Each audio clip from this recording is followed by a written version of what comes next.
Standing on a solitary hill in the city of York is Clifford'S Tower, which was once part of a fortified complex, consisting of a sequence of castles, prisons, law courts and other buildings, which were built over the last 9 centuries on the south side of the River Foss.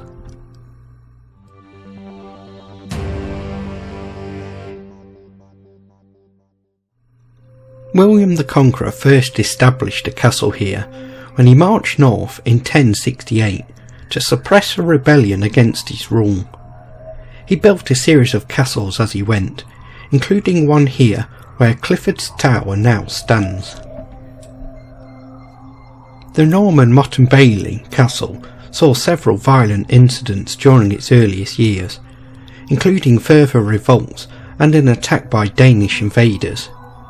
As the political situation settled down in the 1070s, however, the damage of these early years was repaired, and the castle, built largely of earth and timber, probably survived relatively unaltered through most of the 12th century. However, archaeological evidence shows that there was activity in this area in Roman times, with a Roman cemetery lying across the site, and perhaps even earlier. In 1190, Clifford'S Tower would witness the massacre of over 100 Jews. The event was described by William of Newburgh and other contemporary chroniclers, who state that about 150 people from the Jewish community were given protective custody in Clifford'S Tower.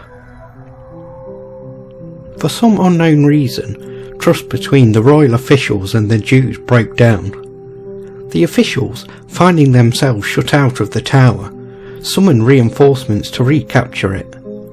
These troops were joined by a large mob, who soon ran out of control, incited by both anti-Jewish preachers and local gentry eager to escape their debts. On the 16th of March, the eve of the Sabbath before Passover, when the Jews realised that there would be no safe way out for them, a rabbi urged his fellow inmates in the tower to commit suicide rather than fall into the hands of their persecutors. Heads of households killed their own families before killing themselves, and the wooden tower itself was set on fire.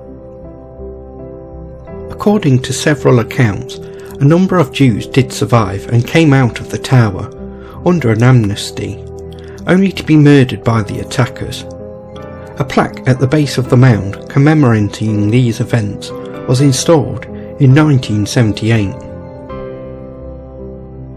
Though Jewish life did in fact revive in York within a few years of the massacre, it came to an end 100 years later, when in 1290, when Edward I expelled all Jews from England.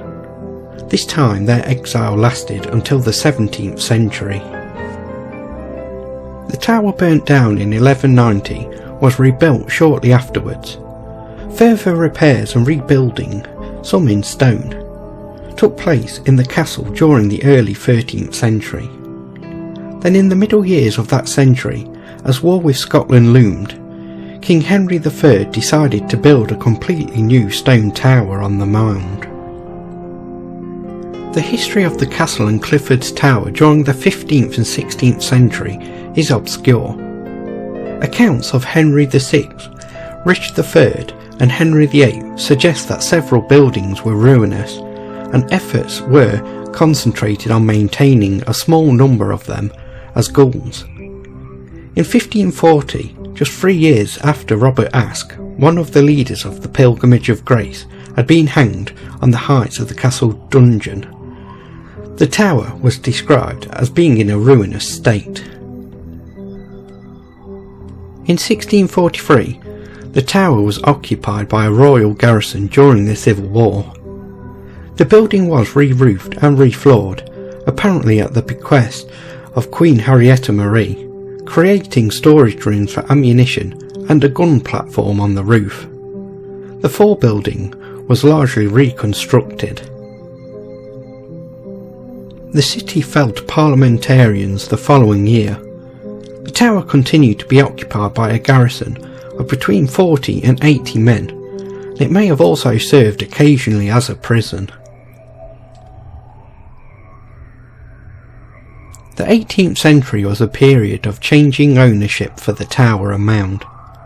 Clifford'S Tower was treated as a garden folly, and possibly as a stable or cattle shed. In marked contrast, the former bailey of the castle was redeveloped as a prison. New courthouses and guard buildings were built, until in the 1820s and 1830s the prison encompassed the entire castle area. By the 20th century, the ruin of Clifford'S Tower had become a well-known tourist destination and national monument. Today, the site is owned by English Heritage and open to the public. The other remaining buildings serve as the York Castle Museum and the Crown Court.